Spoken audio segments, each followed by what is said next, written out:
नया है और क्या हट करते हैं? पहली बार डांस दीवाने जो है वो स्पेसिफिकली जूनियर्स के लिए किया जा रहा है, यानी कि हमारे जो बच्चे हैं जूनियर्स हैं। और अगर आप देखेंगे कि ये एक न्यू एज शो है। ये आपको एक ऐसे टिपिकल जो पहले आते रहे हैं डांस रियलिटी शोज वैसा नहीं दिखेगा आपको। इसमें काफ़ी चीज़ें हैं ऐसी, जैसे कि हमारे जूनियर्स की जर्नीज हैं। जूनियर्स को लाया जा रहा है देश के कोने कोनों से, जहाँ पर कभी कभी उनके पास डांस स्टूडियोज तक नहीं रहे हैं, उनको प्रोफेशनल ट्रेनिंग नहीं मिली है, शीशे में देख के डांस नहीं किया उन्होंने, ऐसे ही किया है। तो बेसिकली उनके अंदर दीवानगी है, लेकिन उनके पास एक प्लेटफॉर्म नहीं है ट्रेनिंग का, प्रोफेशनल लोगों का दिखाने का, सिखाने का कि डांस क्या होता है बच्चों। तो वो चीज़ उनको यहाँ पे मिल रही है, और हम लोग उनकी जर्नी पे फोकस करने वाले कि वो जब आए थे डे 1 जो आए थे, और जिस दिन वो शो से जाएंगे उसमें उनकी कितनी ग्रोथ होने वाली है। तो ये it's not just about this, it's about 360 degree growth also, क्योंकि बच्चे हैं, सेंसिटिव होते हैं, इमोशनल होते हैं, तो ये बहुत अलग तरीके से होगा।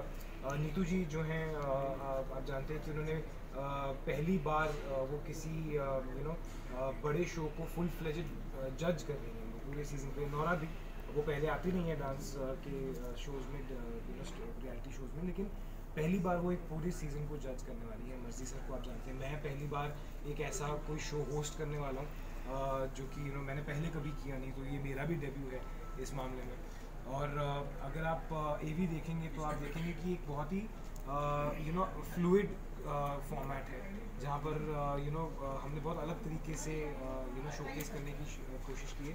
दीवानगी है, डांस भी हार्डकोर है, तो हटके तो हो गए।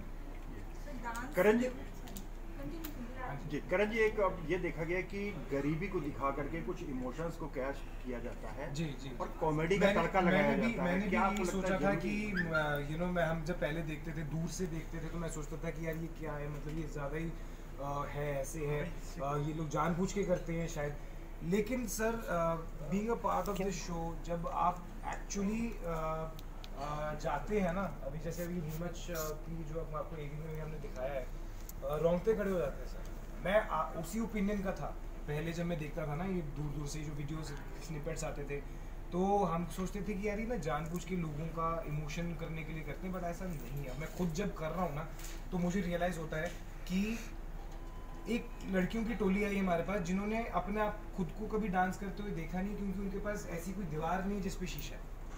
अब आप ऐसी जगह पर जब हमने डांस फ्लोर पे, हमारे लिए कितना नॉर्मल है ना कि अब डांस स्टूडियो गए हैं जी, परफॉर्मेंस करने गए हैं, वो डांस स्टूडियो गए तो उन्होंने पहली बार शीशा देखा और खुद को डांस करते हुए देखा, तो वो अपने आप शुरू हो गई। और हमें तब रियलाइज़ हुआ कि अच्छा, हमने पूछा कि बच्चा, मतलब आप लोगों को कभी कोई ऐसी स्टूडियो नहीं मिला है? वो कहते सर स्टूडियो के, हम तो मतलब गलियों में, मैदानों में डांस करते हैं, हमने देखा ही नहीं कभी ये सब है। मैंने कहा तो आप लोगों ने डांस बिना अपने आप को देखे आप कैसे डांस कर सकते हो?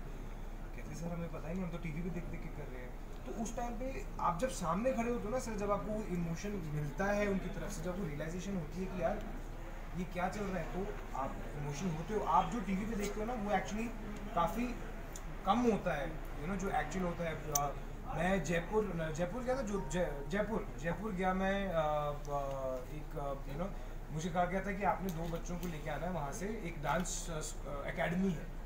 तो मैं किसी गली में एक मार्केट प्लेस में जो होता है छोटे शहर में, एक होता है ना प्रॉपर मार्केट गली होती है, बीच में से पास भी होता है।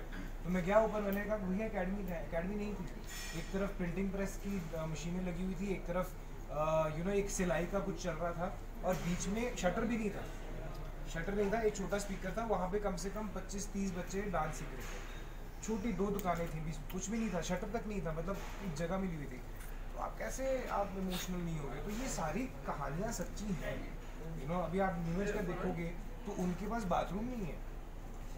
तो ये, हाँ, जब इनको दिखाया जाता है तो वो ऐसा लगता है कि यार ये लोग जानबूझ के करते हैं, बट ये these are the reality, harsh realities.